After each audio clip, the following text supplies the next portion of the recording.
গতকাল আমরা দিনভর দেখিয়েছিলাম এনফোর্সমেন্ট ডিরেক্টরেটের তল্লাশি অভিযান। শেখ শাহজাহান ঘনিষ্ঠ বিভিন্ন ব্যবসায়ীর বাড়িতে বাড়িতে গিয়ে এনফোর্সমেন্ট ডিরেক্টরেট আধিকারিকরা তল্লাশি অভিযান চালিয়েছিলেন। আজকে সেই লিস্টের একজন অর্থাৎ অরুণ সেনগুপ্ত নামের একজন ব্যবসায়ীকে তলব করলো ইডি। গতকাল তার বাড়িতে তল্লাশি অভিযান চলেছে, আজকে তাকে তলব করা হলো। আমাদের প্রতিনিধি অনুপ রয়েছেন আমাদের সঙ্গে, অনুপের থেকে বিস্তারিত জানতে চাইবো। অনুপ, যে এই ব্যবসায়ী অরুণ সেনগুপ্ত, কালকে তার বাড়িতে তল্লাশি অভিযানে এমন কি পাওয়া গেল যার জন্য তাকে আবার ফের তলব করা হলো? গতকাল শেখ শাহজাহান জমি সংক্রান্ত মামলায় মূলত তার যে বাড়িতে তল্লাশি করা হয়েছিল, যে ঘনিষ্ঠ ব্যবসায়ী অরুণ সেনগুপ্তর বিরাটির বাড়ি, সেখানে কিন্তু বেশ কিছু গুরুত্বপূর্ণ নথি পাওয়া গিয়েছিল এবং একাধিক যে শেখ শাহজাহান সম্পর্কিত যে ব্যবসা করা হতো, টাকা লেনদেন সংক্রান্ত তথ্য মিলেছিল। তারই পরবর্তী ক্ষেত্রে তার যে ব্যাঙ্গালোরের অফিস, সেই অফিসে কিন্তু যখন যায় ইডিয়াকে নিয়ে, সেখানে বেশ কিছু জিজ্ঞাসাবাদ করে, নথি দেখতে দেখি হিসাব জানতে চায়। সেই হিসাবে কিন্তু হিসাবের গড়মিল ছিল, হিসাব দেখাতে পারছিলেন না।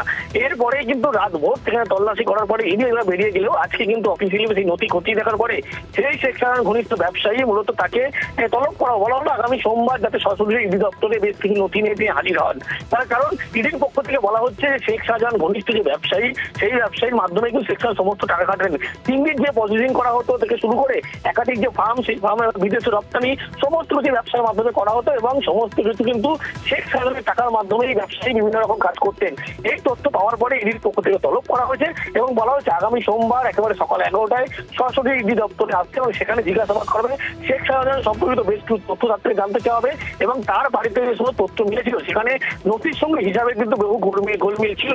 সেই কারণে সেই সমস্ত বিষয় নিয়ে তাকে জিজ্ঞাসাবাদ এবং তার বয়ান লিপিবদ্ধ করা হবে ইডির পক্ষ থেকে। বেশ, ধন্যবাদ অনুপ।